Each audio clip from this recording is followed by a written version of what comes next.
todos en esta mañana. Bueno, aquí estamos lluviosos, no pudimos ver la luna de sangre, estaba cerrado, no sé si por allá la vieron, gloria a Dios, pero estaba muy hermosa, he visto algunas fotos.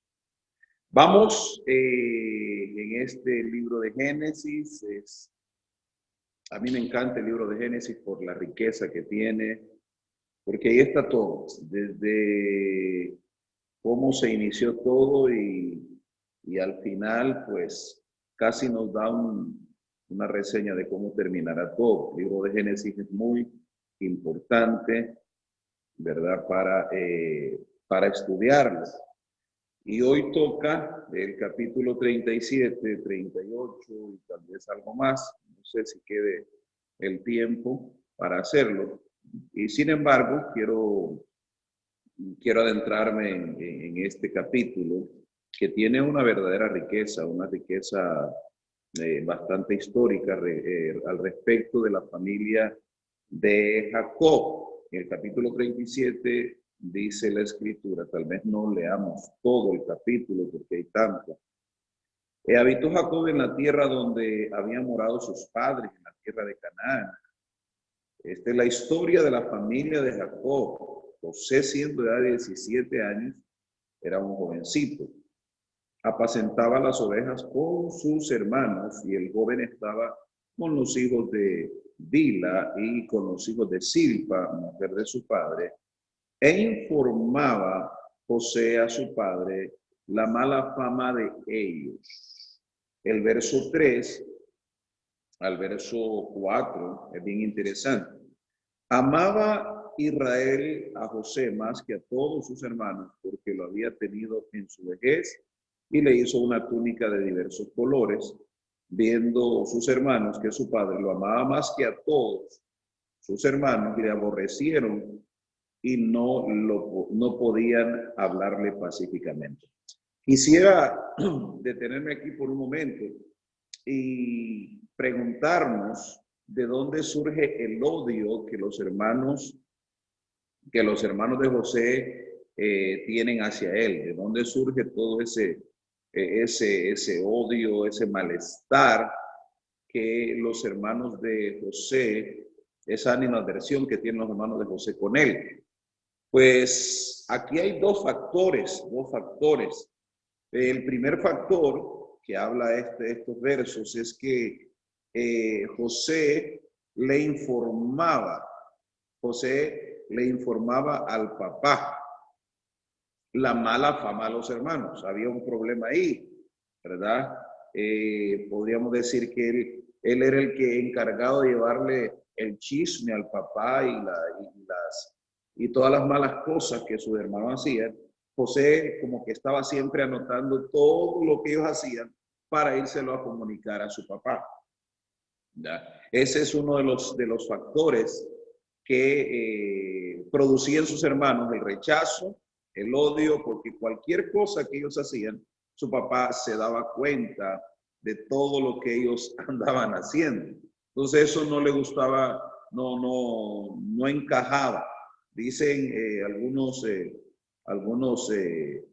talmudistas, los que estudian la Torá, dicen que uno de los problemas que una de las cosas que siempre atrae problemas es la lengua, ¿verdad? Es el hablar, el decir las cosas o decir todas las cosas que uno ve, siempre puede acarrear problemas. Y otro factor es el favoritismo de su padre. Su papá lo amaba más porque era el hijo, sobre todo, de la mujer que él amaba o que él amó, ¿verdad? Lo amaba más que a todos sus hijos, ahí dice claramente. O sea que casi el papá creó una división entre él y sus hermanos por ese sentimiento que él tenía hacia su hijo José, y su padre lo distinguió haciéndole una túnica de diversos colores, ¿verdad? Casi lo elevó por encima de todos sus hermanos, como que si fuera el hijo primogénito, ¿verdad? Y eso afectó la relación de José con sus hermanos a tal punto, a tal extremo de que sus hermanos no lo veían con buenos ojos no hablaban con él con ese afecto, con ese cariño, con ese sentimiento de hermano, sino que había un rechazo profundo hacia la persona de José. Pues esos son los dos factores que produjeron ese odio de sus hermanos hacia él, y un odio mortal, un odio que casi tomaron la decisión, más que todo tomaron la decisión de matar a su hermano por esas dos razones. Luego sigue diciendo el verso 5, soñó José un sueño y lo contó a sus hermanos y ellos llegaron a aborrecerlo, a aborrecerle más todavía. Aquí hay otro factor que encontramos entonces. Un tercer factor es que ellos creían que los sueños de José eran sueños ideados por él, inventados por él, con la intención de hacerlos ver a ellos menos y verse él superior a ellos. Ellos no entendían que los sueños de José venían de parte de Dios, sino que pensaban que los sueños de José eran sueños que él mismo como que se los inventaba para ponerse por encima de ellos. Y ese verso así dice, y ellos llegaron a aborrecerle más todavía, más odio, o sea, más leña al fuego. Y les dijo, oíd ahora este sueño que he soñado. El verso 5, 6 y hasta el verso 11 habla de los dos sueños de José y todo lo que él contó, cómo él se veía, la posición que él se estaba viendo, etcétera, etcétera. El verso 11 dice, sus hermanos le tenían envidia, mas su padre meditaba esto. Entonces, todo lo que soñaba José, todo lo que hacía José, todo el favoritismo de su padre, ¿verdad? Esta es la parte, creo, más interesante de este capítulo y de la historia de la familia de Jacob. Sueños, el favoritismo de su padre y las cosas que hablaba José de sus hermanos causaron una tremenda división en la familia. Causaron una tremenda división en la familia y no era cosa liviana, no fue cosa liviana lo que pasó en la familia de Jacob, porque en los siguientes versículos miramos toda la conspiración. Por ejemplo, en del verso 19 al verso 36 hay una conspiración de los hermanos de José o de los hijos de Jacob para matar a su hermano José, ¿verdad? Y urdir toda una trama alrededor de José para desaparecerlo del contexto familiar. A veces miramos esto como que es algo suave, liviano, miramos la historia bien liviana. Pero aquí hay una trama, hay una conspiración, hay una profunda división y un daño que se le hizo a la vida emocional de Jacob. Ya vamos a ver eso, ese daño profundo que produjo esta trama de los hijos de Jacob contra su hermano José, que vino por la gracia de Dios, no vino en destrucción a la vida de José, sino vino en beneficio. O sea, Dios tomó todo lo malo que los hermanos de José, los hijos de Jacob, estaban formulando contra José, y Dios lo convirtió en algo positivo. No era que ellos no estaban haciendo algo malo, era malo todo lo que pensaban y todo lo que hicieron, pero Dios tomó eso negativo y lo convirtió en positivo. Así que es algo que debemos de aprender a discernir esta parte. Bueno, dice el verso 12, después fueron sus hermanos a apacentar las ovejas de su padre, así que, y dijo Israel a José, tus hermanos apacientan las ovejas en Siquem, ve y te enviaré a ellos. Y él respondió, heme aquí. E Israel le dijo, ve ahora y mira cómo están tus hermanos y cómo están las ovejas y tráeme la respuesta. Y lo envió al valle de Hebrón y llegó a Siquem y lo halló un hombre que andaba errante por el campo y le preguntó a aquel hombre diciendo, ¿qué buscas? José respondió, busco a mis hermanos, pero luego que me muestre dónde están donde están apacentando. Aquel hombre respondió, ya se han ido de aquí y yo les oí decir que vamos a Dotán. Entonces José fue tras de sus hermanos y los halló en Dotán. Cuando ellos lo vieron de lejos, mire qué mal les caía. Cuando ellos le vieron de lejos, antes que llegara cerca de ellos, conspiraron contra él para matarle.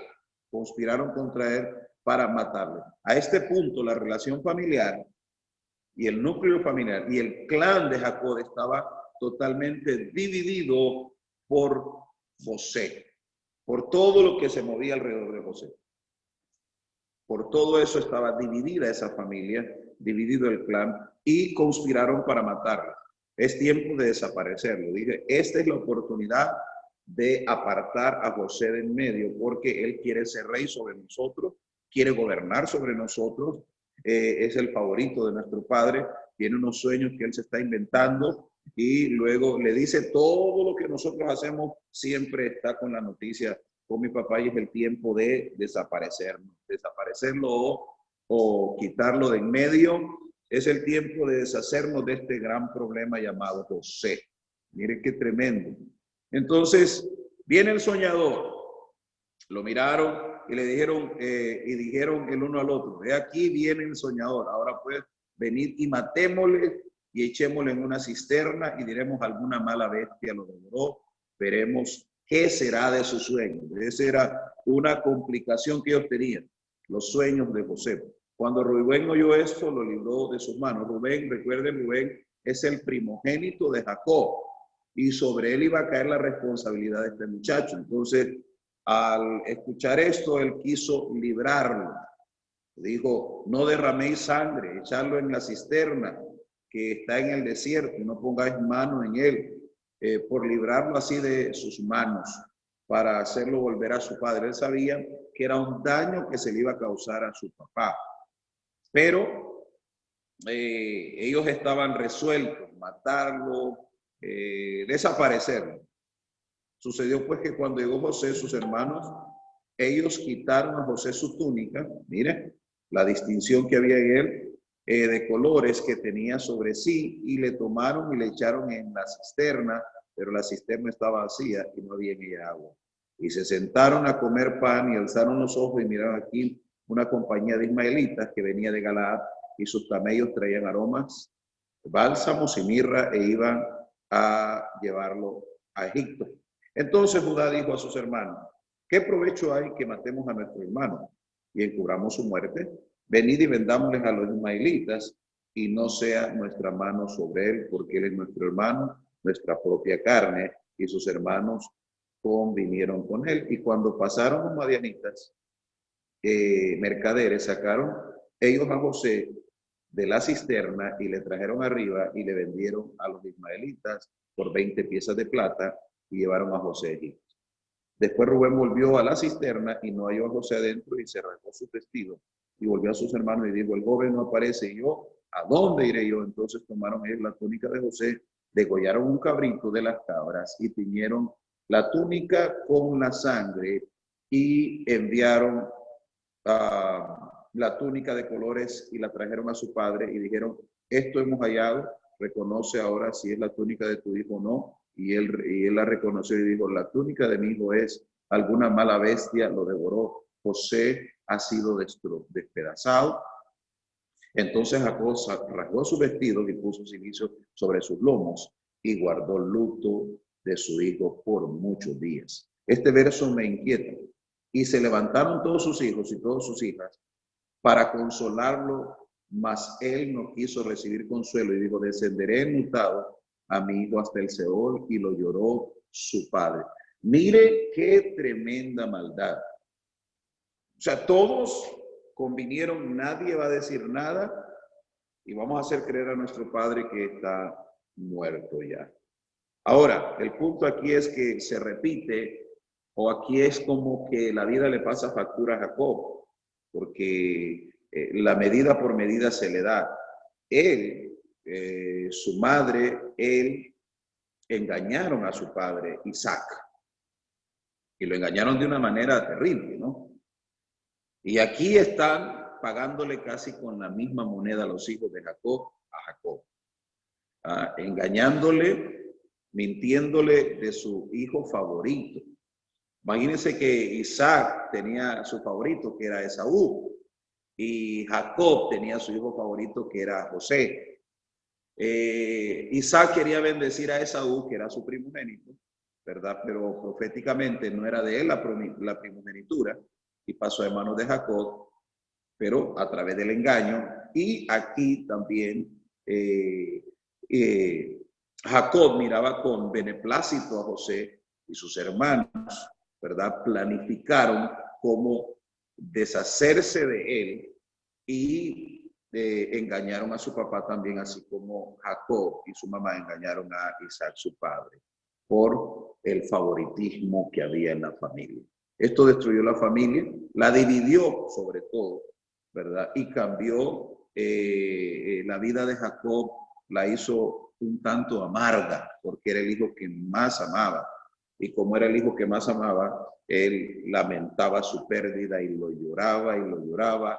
Y dice, descenderé enlutado al Seol. Digo, este sentimiento, este dolor, solo la muerte me lo puede quitar. Solo la muerte me lo va a poder apartar. Este dolor en toda mi vida lo voy a llevar hasta el día en que yo muera. Ya estaba resuelto a estar enlutado hasta el final de sus días, ¿verdad? Y ya se sabe el último verso, y los madianitas lo vendieron a Egipto, en Egipto a Potifar, lo subastaron en un mercado de esclavos, lo compró Potifar, capitán de la guardia del faraón. Y la historia de José a los 17 años comienza a escribirse fuera de casa, ¿verdad? Fuera de casa. Luego, abruptamente irrumpe la historia de Judá y Tamar, ¿verdad? Que es una historia bastante interesante. No sé si tenemos tiempo todavía. Son 7:14. Sus hermanos, miren, empezó a dividirse la familia. El clan de Jacob se empezó a dividir, ¿verdad? Se apartó de sus hermanos y se fue a un varón adulamita que se llamaba Ira, y vio ahí Judá la hija de un hombre cananeo, el cual se llamaba Súa, y la tomó y se llevó a ella, y ella concibió a Dios y dio a luz un hijo y llamó su nombre Concibió otra vez y dio a luz un hijo, llamó su nombre Onán, y volvió a concebir y dio a luz un hijo, llamó su nombre Sela. Y estaba en Kesib cuando lo dio a luz. Después Judá tomó mujer para su primogénito la cual se llamaba Tamar. Qué historia tan interesante. Y era el primogénito de Judá, fue malo ante los ojos de Jehová. Claro, estaba apartado de la influencia que Jacob tenía que producir para sus hijos. Esto no fue algo bueno que hizo Judá, apartarse de sus hermanos, porque la familia de Jacob era la que llevaba la bendición y tenían que estar reunidas siempre. Y dice, y el primogénito de Judá fue malo ante los ojos de Jehová y le quitó Jehová la vida. Entonces Judá dijo a Onán, llégate a la mujer de tu hermano y despósate con ella y levanta descendencia a tu hermano. Aquí hay un aspecto que tenemos que entender de la cultura bíblica de los años antiguos, que cuando alguien se casaba, un hombre tenía a su esposa, moría sin dejar hijos, la intención era casarse el siguiente hermano con la viuda, para que el primer hijo que tuvieran legalmente iba a ser hijo del difunto, para que él tomara las posesiones y la herencia del muerto, del difunto, ¿verdad? Y así su nombre se perpetuara, o sea, no borrar su nombre de la faz de la tierra. Así que ese era el proceso, ¿verdad? Y en este caso, ya cuando Onán, que toma a la mujer de su hermano para levantarle descendencia, ¿verdad? Y como sabía que el hijo que iban a tener no iba a ser de él legalmente, aunque sí biológicamente, ¿verdad? Entonces sucedía que vertía en tierra, dice la Escritura, ¿verdad? Cuando se llegaba a la mujer de su hermano, vertía en tierra para no dar descendencia a su hermano. De aquí donde surge también la creencia de aquellos que planificar es pecado, ¿verdad? Que es matar, que es, se inventaron un montón de cosas, ¿verdad? Para decir, bueno, tienes que tener los hijos que Dios te dé, planificar es malo, planificar es pecado, ¿verdad? Eso es abominación, que Jehová te va a matar y empiezan a decir un montón de cosas. Pero esa no es la razón, eso está escrito por la intención del corazón que tenía Onán para con su hermano el muerto. Dice, sabiendo que la descendencia no iba a ser para él, y este primer hijo por lo menos no iba a ser legalmente de él, sino que iba a tomar las posesiones de su hermano mayor, ¿verdad? La herencia y todo lo demás, que su hermano no había podido reproducirse. Entonces él dijo, no le voy a dar descendencia a mi hermano, ni voy a tener hijos con esta mujer, ¿verdad? Entonces Dios lo vio malo porque él no quiso cumplir ese propósito y culturalmente así tenía que ser. Entonces él vertía en tierra, de hecho con el fin de que ella no saliera encinta, y también desagradó a los ojos del Señor lo que hacía y él también le quitó la vida, ¿verdad? No es cuestión que planificar es malo, que hay que tener 1000 o 2000 hijos, imagínense. ¿Cuántos espermatozoides se pierden en una relación? Para que la gente venga a decir que la planificación es algo negativo y malo, ¿verdad? Tal vez los métodos afectan biológicamente a algunas mujeres, más que todo, pero siempre ha habido formas de hacerlo a través del tiempo. El verso 11 dice, Judá dijo a Tamar, su nuera, quédate viuda en casa de tu padre, hasta que crezca Sela, mi hijo, porque dijo, no sea que muera. Fue Tamar y estuvo en casa de su padre. Pasaron muchos días y murió la hija de Súa, mujer de Judá. Después Judá se consoló y subió a los trasquiladores de sus ovejas, a Tinab, él y su amigo Ira, el adulamita, y fue dado aviso a Tamar diciendo aquí que tu suegro sube a Tinab y a trasquilar sus ovejas. Entonces se quitó ella los vestidos de su viudez y se cubrió con un velo y se arrebozó y se puso a la entrada de Enaí junto al camino de Tinab, porque veía que ahí había crecido Sela y ella no era dada a él por mujer. Y la vio Judá y la tuvo por ramera, porque ella había cubierto su rostro. Algo importante también que señalar aquí, qué interesante la vida familiar de aquel tiempo.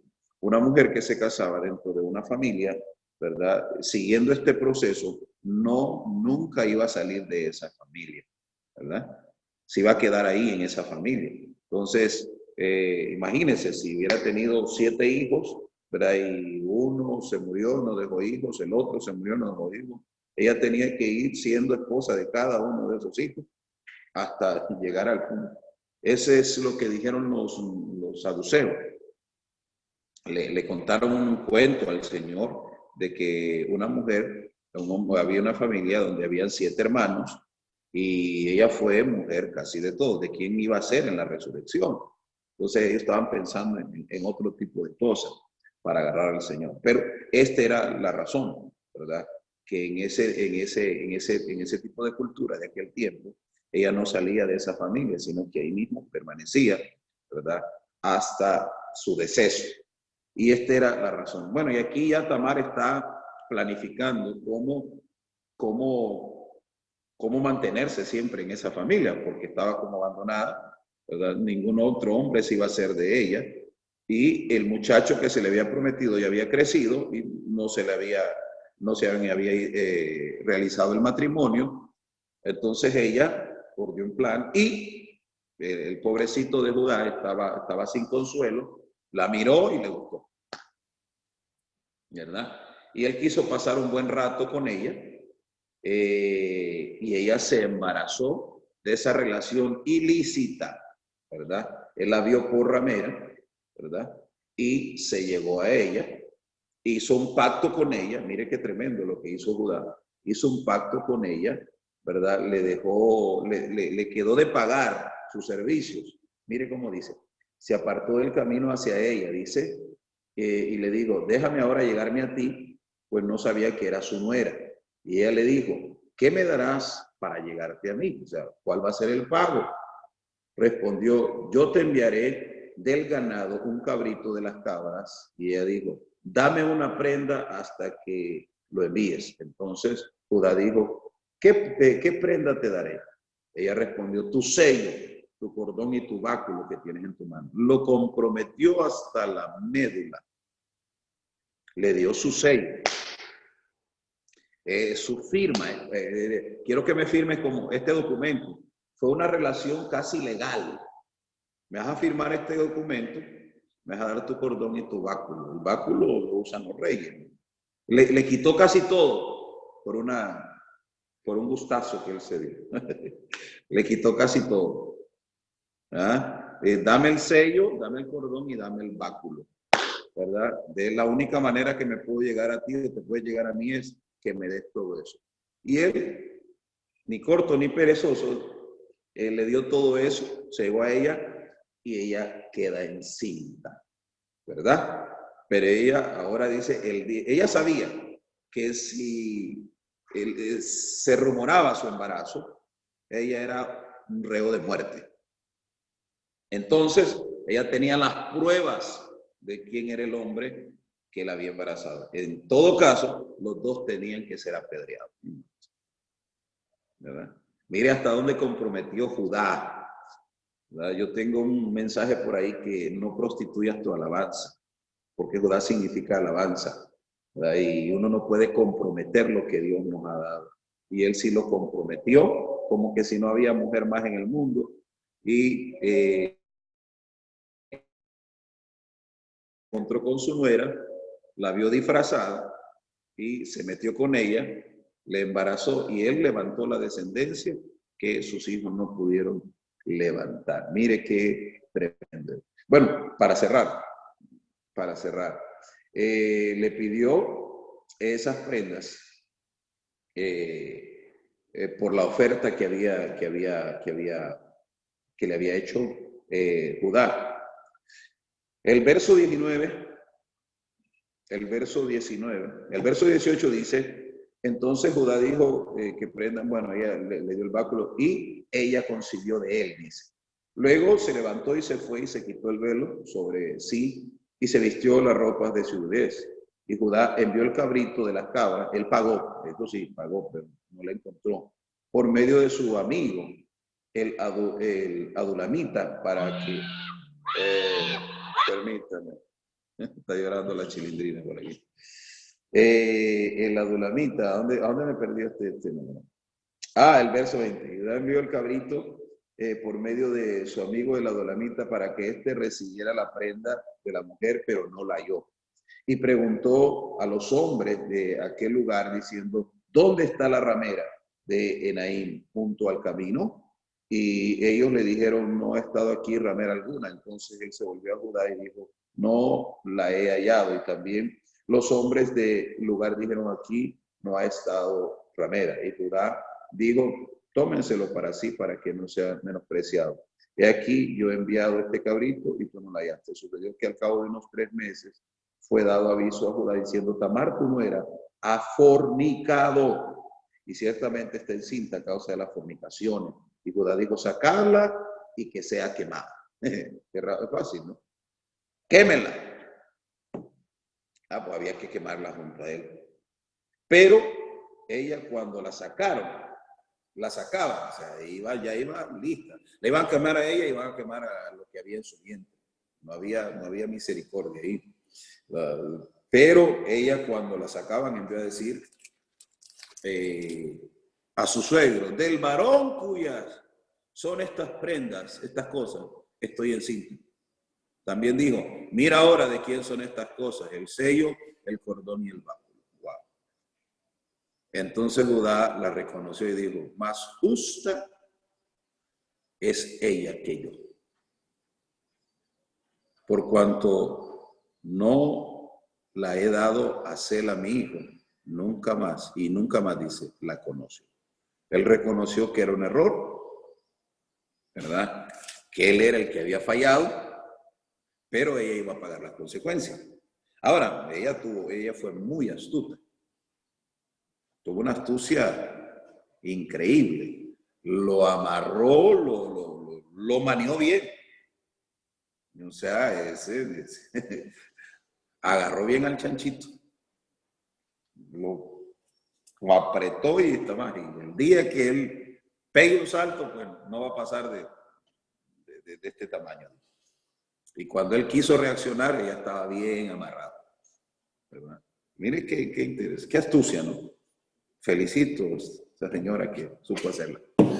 Gloria al Señor. Y esa es la historia de Judá y Tamar. Y aconteció que en el tiempo de la luz, y aquí habían gemelos en su seno. Y sucedió que cuando daba luz, que sacó la mano el uno, y la partera tomó y ató a su mano un hilo de grana, diciendo, este salió primero. Pero volviendo él a meter la mano, y aquí salió su hermano, y ella dijo, ¿qué brecha te has abierto? Y llamó el nombre de Fares. Después salió su hermano, el que tenía en su mano el hilo de grana, y llamó su nombre. Finalizo, hermano.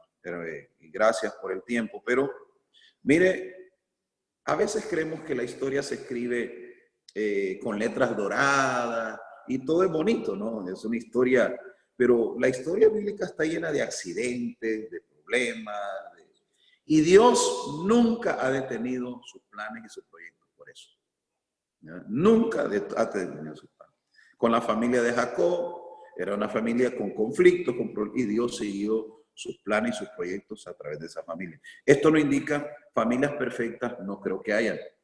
Hombres perfectos, no los hay. Errores, Dios siempre se encarga de reparar los errores de nuestros, ¿verdad? Los cometemos y Dios los va reparando